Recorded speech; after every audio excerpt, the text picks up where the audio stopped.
পাকিস্তানের অর্থনৈতিক দৈন্যদশার খবরের সঙ্গে আমরা কম বেশি সকলেই ওয়াকিবহাল।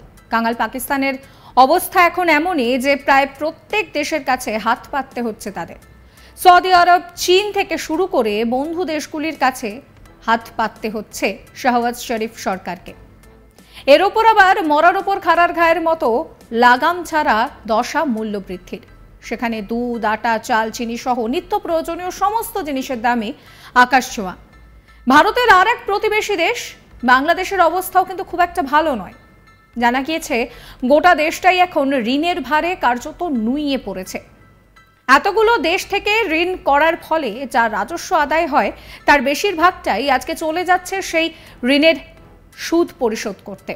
আন্তর্জাতিক মুদ্রা তহবিল বা ইন্টারন্যাশনাল মনিটারি ফান্ডের পরিসংখ্যান বলছে 2020-21 পর্যন্ত বিভিন্ন দেশ এবং সংস্থার কাছে বাংলাদেশের ঋণের পরিমাণ ছিল $7,229 কোটি। বাংলাদেশি মুদ্রায় এর পরিমাণ প্রায় 7,59,000 কোটি টাকা। বাংলাদেশ ঋণ করেছে বিশ্ব ব্যাংক, IMF এবং এর পাশাপাশি ভারতের কাছ থেকেও।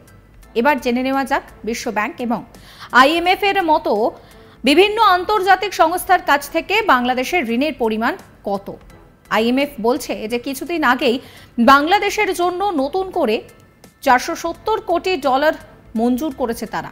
বিশ্ব ব্যাংক, IMF এর মতন আন্তর্জাতিক সংস্থার কাছে বাংলাদেশের ঋণের পরিমাণ $3,490 কোটি। এটি বাংলাদেশের মোট জিডিপির 8% বেশি। IMF এর মতে এখনও বাংলাদেশের ঋণের পরিমাণ ঝুঁকির সীমার মধ্যে রয়েছে। জানা গিয়েছে বিভিন্ন দেশের কাছ থেকে বাংলাদেশে ঋণের পরিমাণ $2,167 কোটি।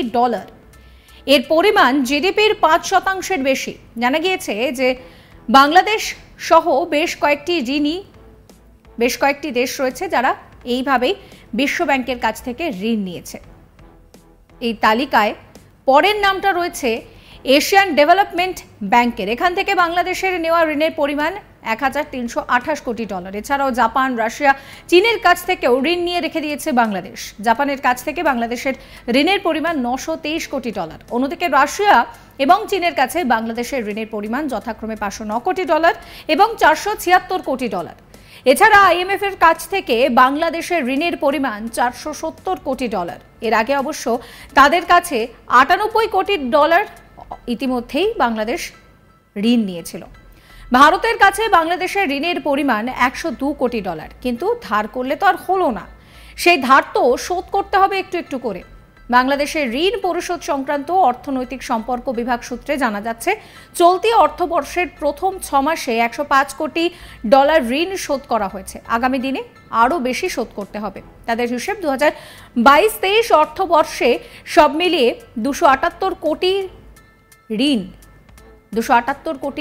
ঋণ তাদেরকে পরিশোধ করতে হবে। 2024-25 অর্থবর্ষে তা বেড়ে দাঁড়াবে $402 কোটি।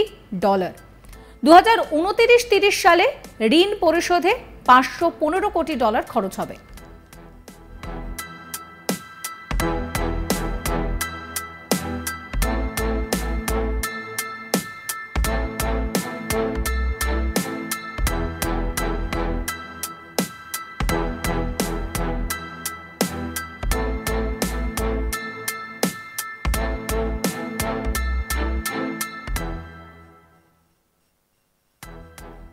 ভারত বাংলাদেশ সম্পর্ক, এই সম্পর্ক বিগত দিনে বেশ একটু নড়বড়ে জায়গায় রয়েছে।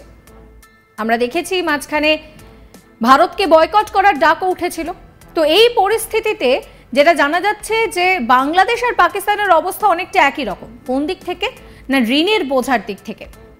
জানা গিয়েছে যে বাংলাদেশ এখন রীতিমতন ঋণের ভারে নুইয়ে পড়েছে। এতগুলো দেশ থেকে ঋণ করার ফলে যা রাজস্ব আদায় হয় তার বেশিরভাগটাই চলে যাচ্ছে ঋণের সুদ পরিশোধ করতে।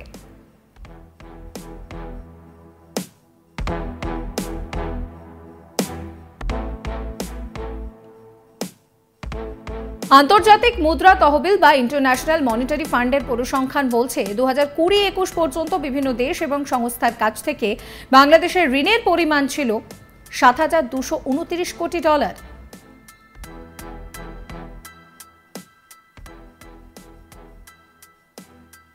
সাবস্ক্রাইব করবেন আজ তাক বাংলার ইউটিউব চ্যানেলকে, ফলো করবেন হোয়াটসঅ্যাপ চ্যানেলও।